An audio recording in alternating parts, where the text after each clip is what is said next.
This is a warning, Attorney Topacio.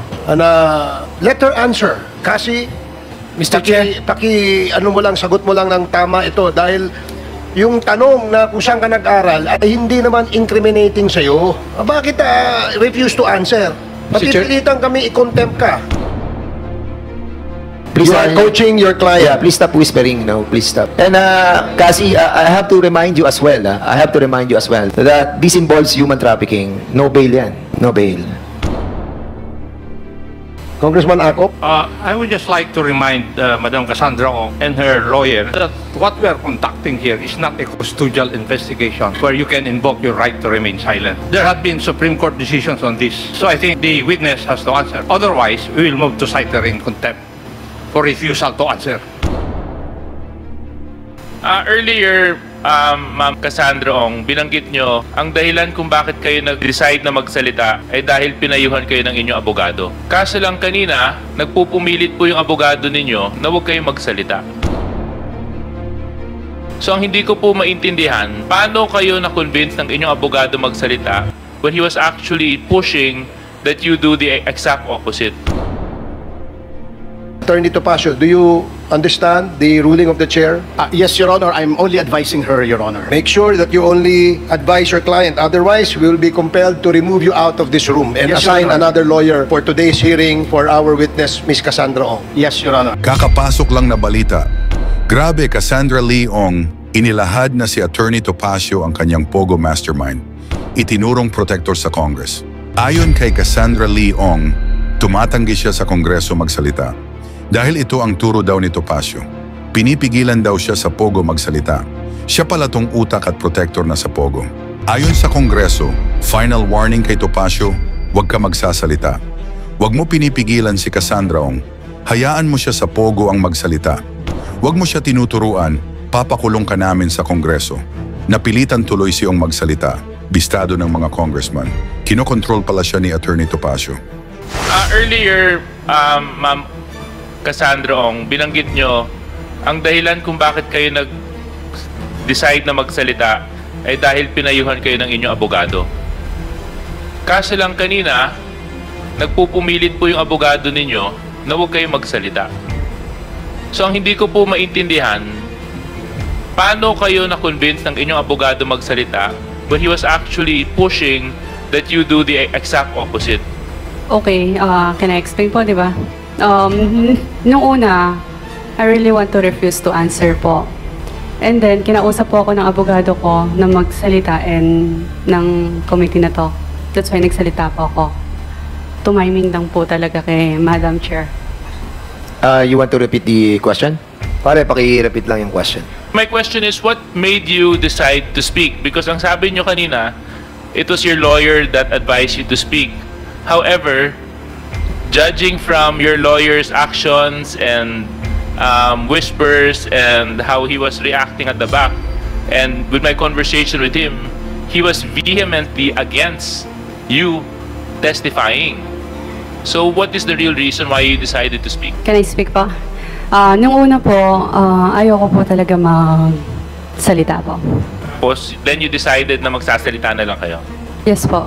Okay. And sabi din po ni Attorney Topacio po. Okay.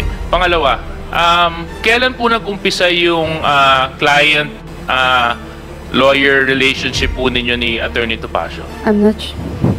Kailan po nag-umpisa yung Kailan, when did it start, the lawyer and client relationship?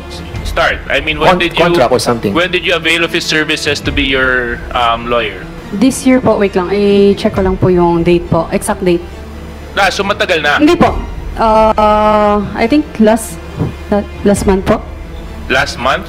So last month? Last month po. Okay. And I'm sure Attorney Topacio will be able to provide the committee a copy of this contract. Okay, go ahead, Attorney Topacio. You are recognized. Sir, that contract would be covered by lawyer-client confidentiality. But we can just to show that there is a contract, we can have certain portions redacted, Your Honor. Yeah. Okay. I just wanted to know when it started. Yes, Your Honor. Okay. Thank you very much. Thank you, Your Honor. Thank you, Mr. Chair. And last question before, and this would really be to decide whether or not I would object or support the motion.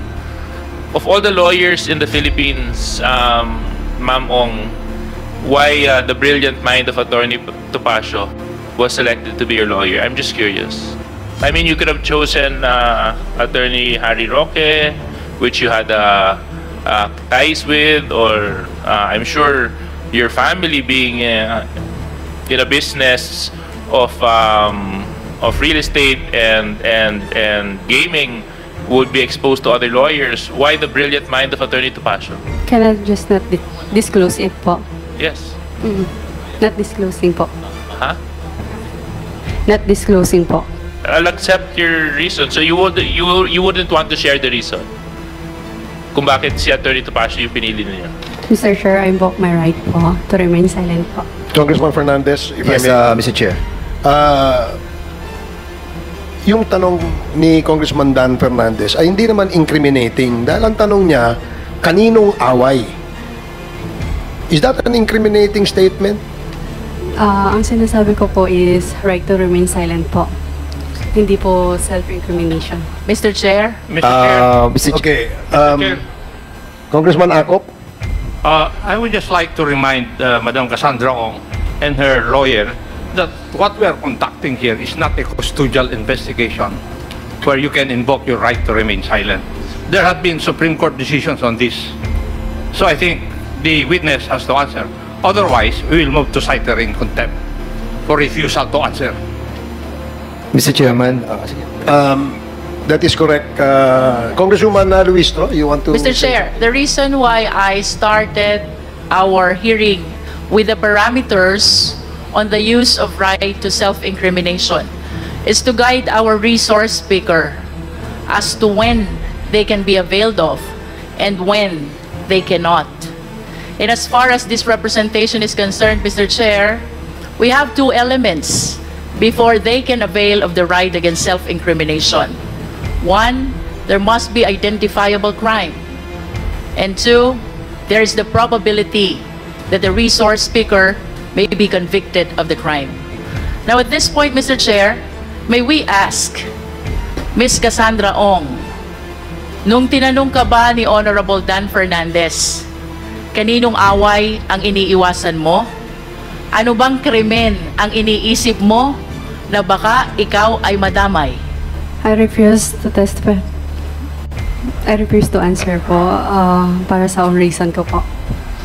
If I may, Congresswoman Luistro, I'm sure it is upon the advice of your counsel, Attorney Topacio. Kaya mo sinasabi that you refuse to testify or the right against self-incrimination, etc., etc. Pero maliwanag po na marami pong sinite na mga jurisprudence tungkol dito. And we don't want to, we are very lenient to your client, Attorney Topacio. And because of that leniency, we allowed her to appear before us so that we can propound questions related to the alleged crime that she has committed. Under the jurisprudence that was cited by Congresswoman Luistro, meron pong identifiable crime. And we don't want the committee to be compelled to cite her in contempt. Because as it is, she is already detained in the House. And once the committee rules on citing her in contempt again, she probably would stay in this detention facility much longer. Kaya please, advise your client to cooperate. As long as her rights are not violated, we will continue to ask her questions. At yung mga tanong po na yan ay related po sa investigasyon na kung saan ay mayroon pong operasyon ng illegal na pogo dito sa ating bansa at si Cassandra Leong ang muka o ang representasyon o representative nitong mga pogong ito. Kaya yun ang gusto po naming malaman, Attorney Topacio. Please, advise your client. Yes, Cassandra, naintindihan mo ba yung sinabi ko? Yes po. So, sasagot ka na, Cassandra. Baka ina-advise mo, attorney, mali. Ha? Starting 2019, she is already an executive assistant of Lucky South 99. Cassandra, are you an incorporator of Lucky South 99 since 2019 to the present? I think assistant lang po, pero hindi siya incorporator. You are an executive assistant. Tawag po dito, authority. 2019. Kailan ka naging executive assistant ng Lucky South 99? Kung pagbabasihan natin yung mga dokumento, November 2019, incorporated ka na doon. And you were like 19 years old during that time. Am I correct? Correct? Yes po. 19 years old. 19 years old. Paano ka nakapagtrabaho sa Lucky South 99? Mr. Chair, I refuse po to answer. Mr. Chairman, Mr. Chair, point of order. point of order. What is the point of order? Yeah, Mr. Chair, I'm getting confused. With all due respect to Attorney Topacio, every time Chairman Dan gives a question, it seems that it's Attorney Topacio answering. So I think we should. No, I've been watching you, and you've been whispering. So can we please give the resource person the opportunity to answer truthfully? Attorney Topacio, may we ask you to refrain from answering in behalf of your client? As we clearly stated earlier, the role of the counsel is only limited to advising your client of his or her constitutional rights in this committee hearing. So, Cassie, ikaw ang sumagot. Okay? Yes. Thank you. Attorney Topacio, with all due respect, no, I mean, I don't mean no offense to you, but it's just that let's allow the resource person the freedom to explain her side and to explain how she's involved or not involved in this situation, because this is her opportunity to clear her name. Thank you very much, Mr. Chair. Okay, kasi sino nag-recruit sa'yo sa Lucky South 99? I refuse to testify po. Okay, yun ang una mong yun ang una mong trabaho sa Lucky South 99? I refuse to testify po. Sorry, Mr. Chair. Tinatanong ko lang kung ano yun ang una mong trabaho. Pwede mo naman sabihin iba ang trabaho mo, di ba? Anong unang trabaho mo sa buhay mo? Pasensya na po ulit. I refuse to testify po. Saan ka nag-college? This will not incriminate you. It will po. What? Ang tinatanong ko, saan ka nag-college? I refuse to. Sabi mo, Pilipina ka, di ba? Did you study in the Philippines? I refuse po to testify po. Attorney Topacio, let this be a warning to you to please allow your client to respond to the question. We will, these are simple questions. Tinanong lang, saan siya nag-aral, saan siya nag-college? Right against self-incrimination? Please.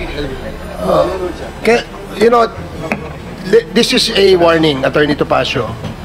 And let her answer. Kasi, Mr. Chair. ano mo lang, sagot mo lang ng tama ito dahil yung tanong na kung saan ka nag-aral ay hindi naman incriminating sa'yo. Bakit refuse to answer? Papipilitan kami i-contempt ka. Mr. Chairman, parang Yes, yung sa paper ni Cassandra, pero nakagad sagot na pinuturo ni Attorney Topacio eh. Di ba? So I will give you another chance, Attorney Topacio. Mr. Chairman. Please proceed, Congressman Fernandez. Okay, I'll be asking Ronaldin Baterna. Ronaldin Baterna. In the last hearing, you were testifying, no? During that time, you told us that you have a checking account. And this checking account, yung checking account na pinirmahan mo, sinabi mo binigay mo kay Cassandra, di ba? At yung milyong-milyong piso na dumaan doon sa checking account, sabi mo, ibinigay mo kay Cassie. Is this correct? Yes po, Mr. Chair. Okay. So Cassie, ang sabi ni Ronaldin Baterna, who happens to be in the Lucky South 99 and in the Wilwin Corporation, binigay niya yung mga cheque sa'yo at maraming milyon-milyon ang dumaang pera dito. So, ginamit mo yung checking account. Pasensya na po talaga. I refuse to testify po. Mr. Chair. Mr. Chair. We'll change na lang the question. If she feels that it will incriminate her, We will be... indulgence of Congressman Fernandez. Yes, is this a short interjection? Mr. Chair, Please proceed. I move to cite Cassandra in contempt. Second. There is a motion to cite Cassandra Ong in contempt for Mr. Chairman, violation of Section 11, Paragraph A and C of the Rules of Procedure governing inquiries in aid of legislation. Duly seconded. Do I hear any objections? Mr. Chair. Hearing none. Mr. Chair. Apologies, Mr. Chair. This is not an objection, but just a manifestation. In the spirit of due process, may we ask that the witness explain why she should not be cited in contempt? If she has any reason We'll give her whatsoever. that privilege. As, Thank you very much, Mr. Chair. Chairman, Picture 3. Lagay mo yung picture 3. Ano kaya na kay JR? Picture 3. Chairman, just a point of clarification. Okay, Congressman Paduano. Thank you, Mr. Chairman. Mr. Chairman, before we rule with the motion that was made by Chairman Co-Chair Abante, kasi there's a contempt order now for Ms. Cassandra Ong, in which her violation is refusal to be present in the previous hearing until he was cited in contempt, Mr. Chairman. Now, what will happen to that first contempt order of this committee, Mr. Chairman? So, dalawang contempt? This is the first. The motion made by Congressman Abante has not been ruled yet. Yeah, that's why.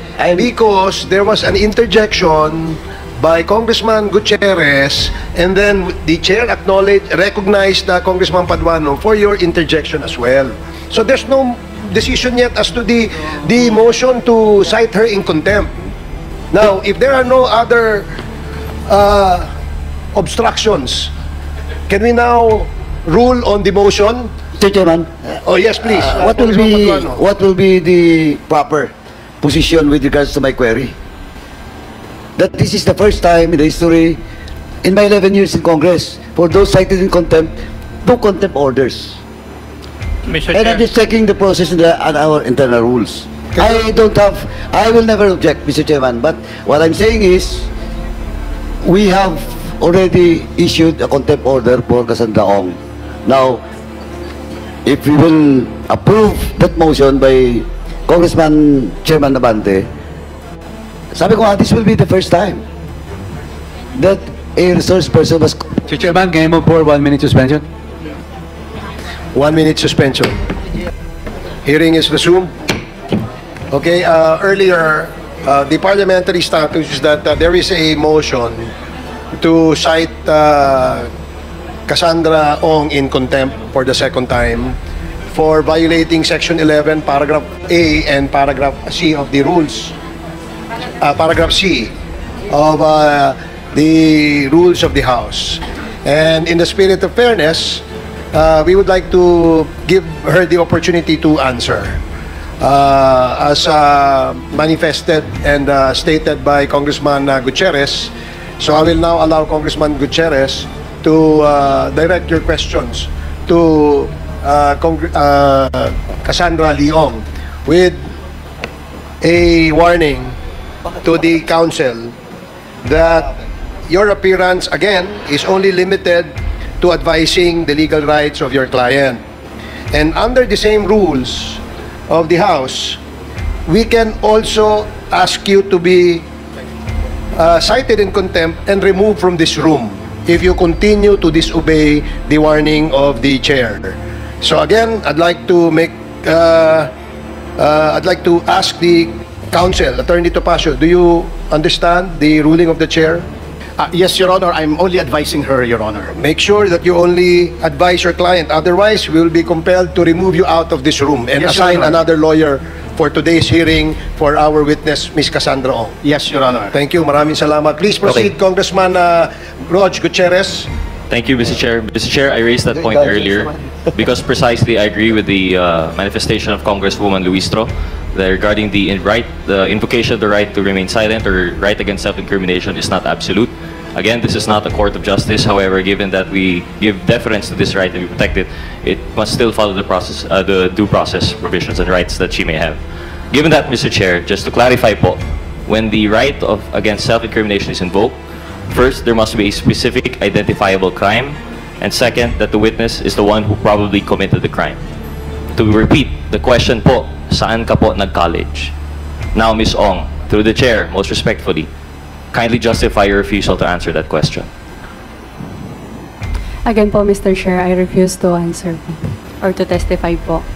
Then, Mr. Chair, I think the witness has chosen not to defend the question, and I believe the proper thing now is for the chairman to rule on the propriety of the invocation of the right against self-incrimination, and from there, I suppose, we would then vote on the contempt. Thank you very much, Mr. Chair. Thank you, Madam Ong. Thank you, Congressman Gutierrez. Mr. Chair, Yes, Congressman Ako. may I ask the resource person to repeat her answer to the query of the Honorable Gutierrez? I refuse to testify ba? Ang sagot po ninyo? Ha? Testify po. You refuse to testify. Yun po ang kasagutan ninyo doon sa katanungan po ni Honorable Gutierrez. So you refuse to testify. In other words, hindi ka na sasagot? Opo. Mr. Chair. Mr. Chair. Mr. Chair. Just germane to that. Just an observation. Yes, just an observation po, Mr. Chair. After the motion was raised, citing her in contempt, Congressman Roger Gutierrez asked the chair to allow the witness to explain to the body why she's refusing to answer. Now, Ms. Ong, ang sinasabi lang po ni Congressman Rog, bibigyan ka ng pagkakataon, explain sa amin kung bakit mo nire-refuse yung mga simpleng tanong tulad ng saan ka nag-college na hindi naman ho talaga siya incriminating. So yun lang ho yung binibigay sa'yo para maintindihan ho namin kung bakit ayaw mong sumagot. Binibigyan ka namin ng pagkakataon, i-explain po sa amin kung bakit ganyan yung asta mo na ayaw mong sagutin. Maski yung mga simpleng bagay like pag tinanong kita anong favorite color mo, sabihin mo, I refuse to testify. So bakit ho ganon yung inyong asta ngayon? Marami pong reason. Una, under oath po ako dito. And possible po siya magamit against me in the future po. Mr. Chair, if I may. Mr. Chair. The lady, Miss Catherine Leong, refused to answer, no? May I be allowed to ask the documents that they filed in PAGCOR to prove, no? Oh, I'm sorry. So we still have a motion. Mr. Chair. There is. Oh, I'm sorry. I'm just waiting okay, go for ahead. the members to... Mr. Chair. Is this related to the motion? Yes, yes. Congressman Abante? Just would like to say that we have spent too much time with one witness. So therefore, the motion has been said and there is a second to it. So Mr. Chair, please make a ruling now. Okay, thank you for Mr. Chair. saying that. Parliamentary inquiry, Mr. Chair. Since Ms. Cassandra Leong is already detained in the House, this second contempt will mean detention where? Wala pa. And it does not necessarily mean that it will be here. Thank you, Mr. Chair. That is correct, yes. Now, can the chair make a ruling? Yes, please. Salamat. Maganda. Naintindihan mo ang sinasabi namin, Cassandra. In fact, binigyan ka ng pagkakataon ni Congressman Roger Gutierrez na sagutin yung mga tanong na hindi naman incriminating.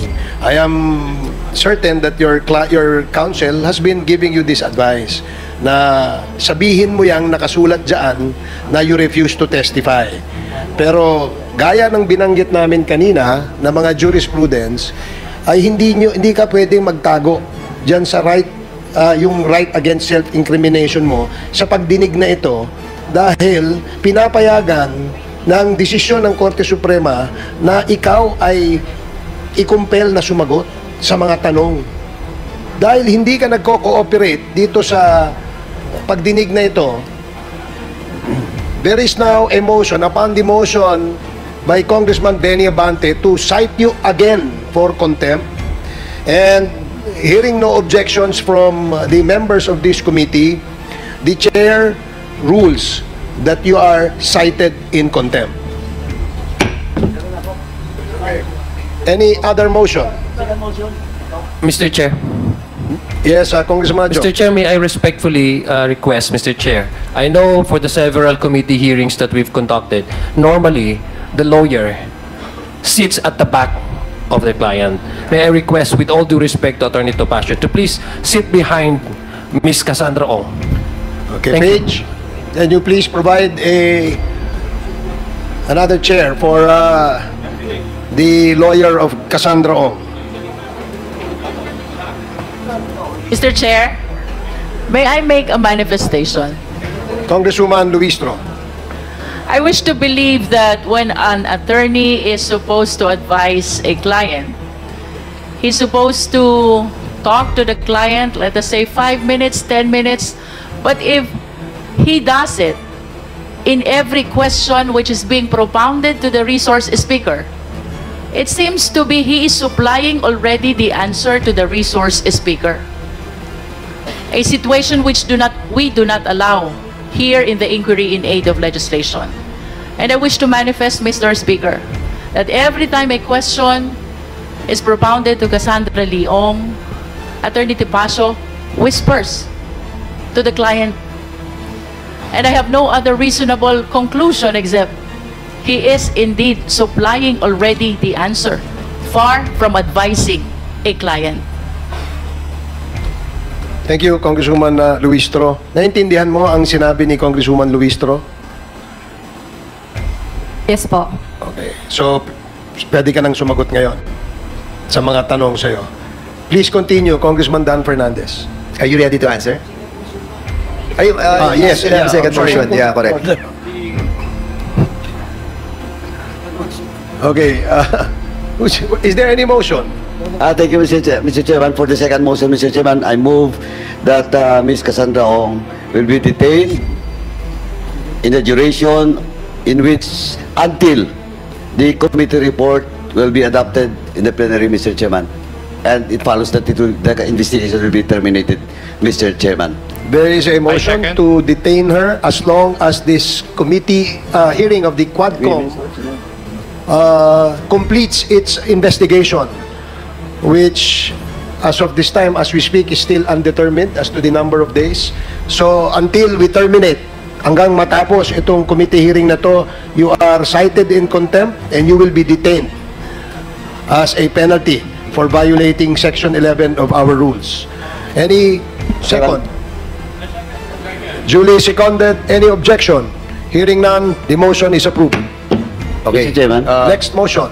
Mr. Chairman, with that, Mr. Chairman, I move that since the congressional facility for detainees is too crowded, I move that Ms. Cassandra Ong will be detained in the Women's Correctional Center. So move, Mr. Chairman. There is a motion to detain Cassandra Ong at the Women's Correctional Center located at Mandaluyong. Mandaluyong.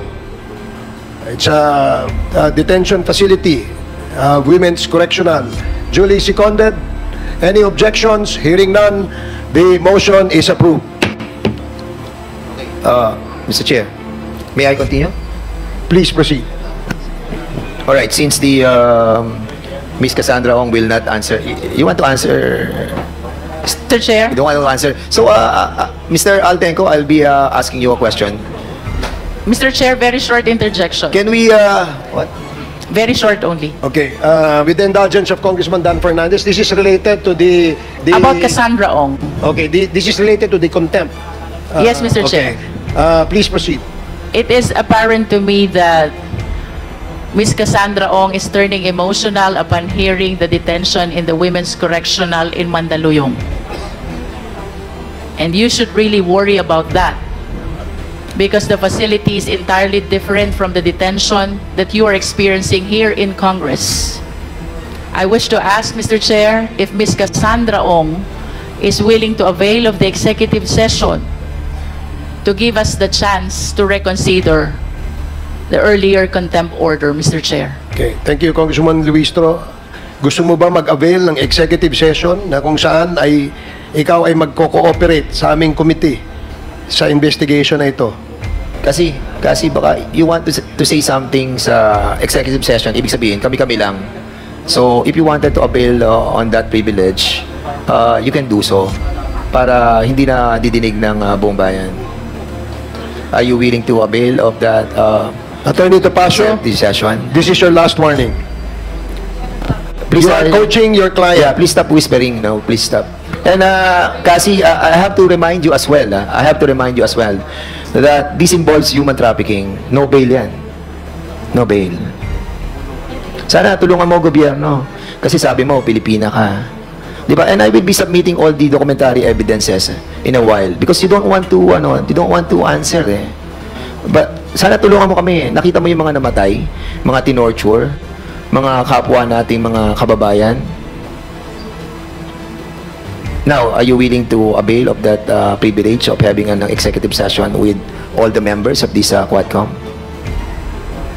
Yes or no? I did. I did explain the executive session. It's a privilege. Tayo lang ang mag-uusap. Tayo lang. It's about, Cassie, ganito ka simple. Cassie, listen, please. Stop whispering to her. Stop. Pabayaan natin siya mag-isip ng sarili niya. Malaki na si Cassie. She knows what to answer. And we will be helping you. Remember, when I told you over the phone, we will help you. Just cooperate. Be truthful. Be honest. You are a Pilipina. Di ba? Maaring hindi ikaw may kasalanan. Katulad ng tinext mo sa akin. Ayaw mong maipit sa mga nag-uumpog ang malalaking batong yan. You tell us.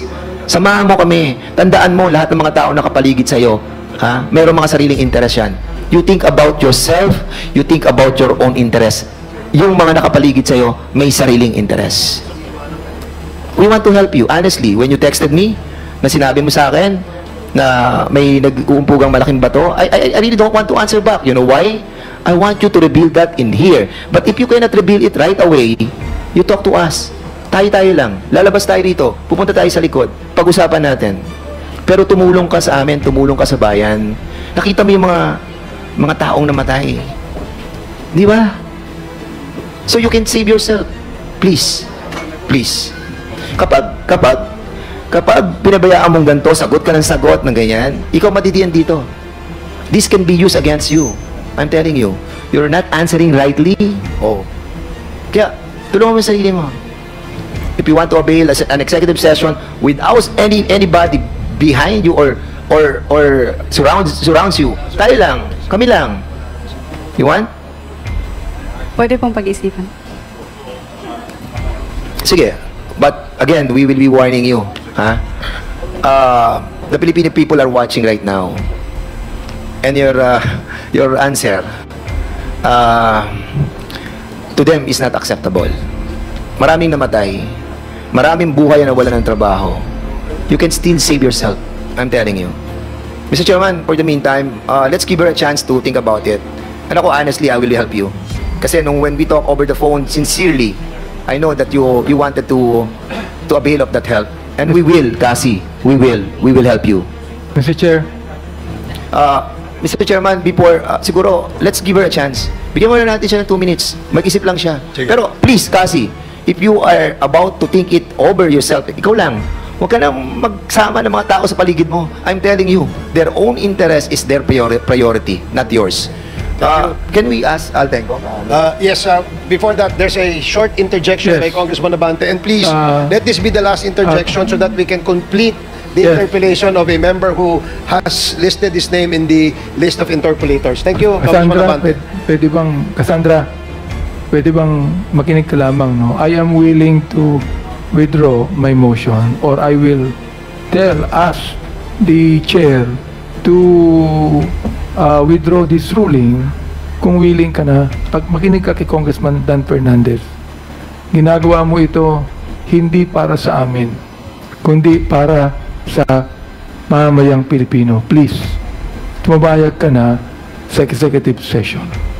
Please. Mr. Chair, the resource speaker is asking for a time for herself. And I think when she said that, it's incumbent upon everybody to respect that. So, let her think by herself. Huwag na nating isama itong mga nakapalibot dito. Nako-confuse yung bata eh. She's still so young. 24 years old. Di ba? Accepting so many. Cassandra, we wanted to help you. Really. Honestly. Sir, can we proceed? Please proceed. Don't allow Cassandra na malapitan po ng ano. I mean, bigyan po natin ng pagkakataon yung sinabi niya na she wanted to think about it herself. Okay? Can you, yung picture number 1, pakikita lang po natin. Pick 1, pakita lang natin. Cassandra, will you confirm that Miss Cassandra Ong, together with Mr. Harry Roque, visited you in PAGCOR? But before you answer that, I want to ask Cassandra. Cassandra, kasi si Attorney Harry Roque was telling us that he's your lawyer. Who is your lawyer? Si Topacio ba or si Harry Roque? Ngayon, ikaw, bilang Pilipino, ano ang masasabi mo at reaksyon sa balitang ito? Mag-iwan ka ng komento sa ibaba at atin pong babasahin isa-isa.